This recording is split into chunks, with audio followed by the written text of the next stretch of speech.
but I already tried.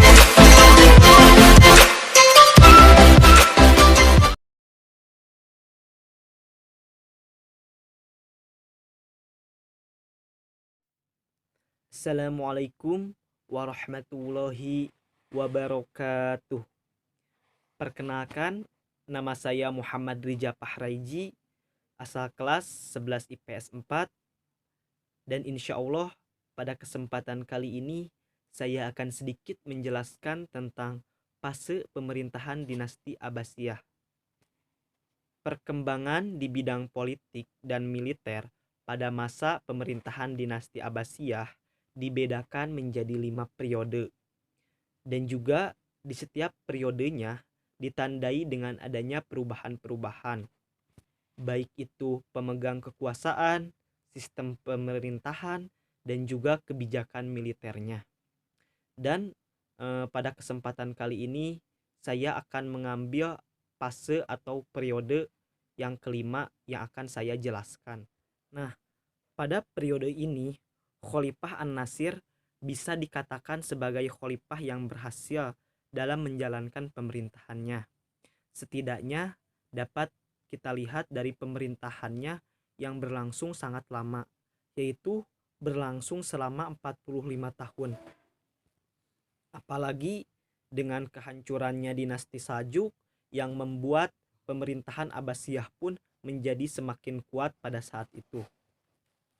Kemudian selanjutnya An-Nasir ini digantikan oleh Az-Zahir, yaitu anaknya, dalam pemerintahan Abbasiyah.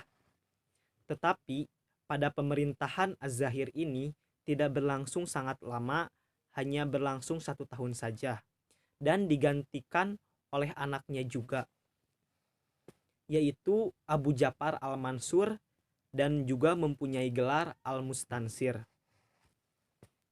Khalifah Abu Ja'far Al-Mansur ini sangat terkenal karena dia adalah seseorang yang pemberani dan juga sangat adil. Khalifah Abu Ja'far Al-Mansur ini mampu memulihkan kekuatan dan juga kebesaran dinasti Abbasiyah pada saat itu. Ia berkuasa selama 16 tahun hingga pada tahun 1242 Masehi. Kemudian ia digantikan juga oleh anaknya, yaitu Abu Ahmad Abdullah yang mempunyai gelar Al-Mustasin. Tetapi ia adalah salah satu khalifah yang lemah pada masa pemerintahan dinasti Abbasiyah. Dan akhirnya kehancuran dinasti Abbasiyah datang bersamaan dengan penyerbuan dari pasukan Hulaguhan pada tahun 1258 Masehi. Dan kota Baghdad pun porak-poranda pada saat itu, dan juga berbagai peninggalan sejarah pun dihancurkan. Khalifah Al-Mustasin pun beserta seluruh keluarganya dibunuh pada saat penyerbuan saat itu. Maka dengan itu berakhirlah sudah pemerintahan kekuasaan dinasti Abbasiyah. Sistem politik dan militernya yang sangat kuat pada masa sebelumnya lenyap begitu saja pada waktu itu. Baghdad dan juga wilayah Islam lainnya pada saat itu pun akhirnya jatuh pada kekuasaan bangsa Mongol. Tetapi bukan berarti perjalanan perkembangan Islam itu berakhir.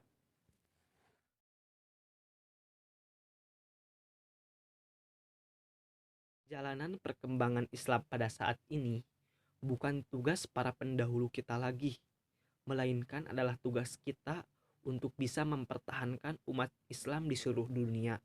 Apalagi dengan sekarang beredarnya virus COVID-19 yang sangat meresahkan seluruh umat Islam di dunia.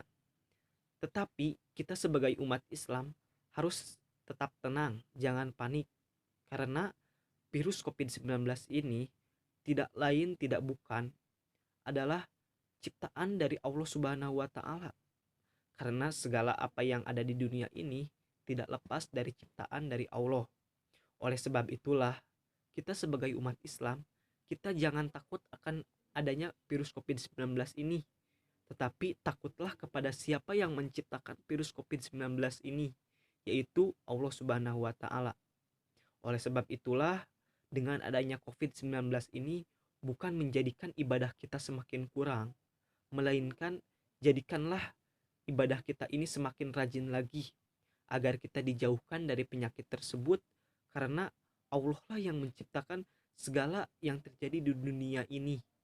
Maka kita harus bisa untuk berdoa selalu kepadanya agar kita selalu dijauhkan akan segala mara bahaya dan juga didekatkan kepada ridho Allah Subhanahu wa taala.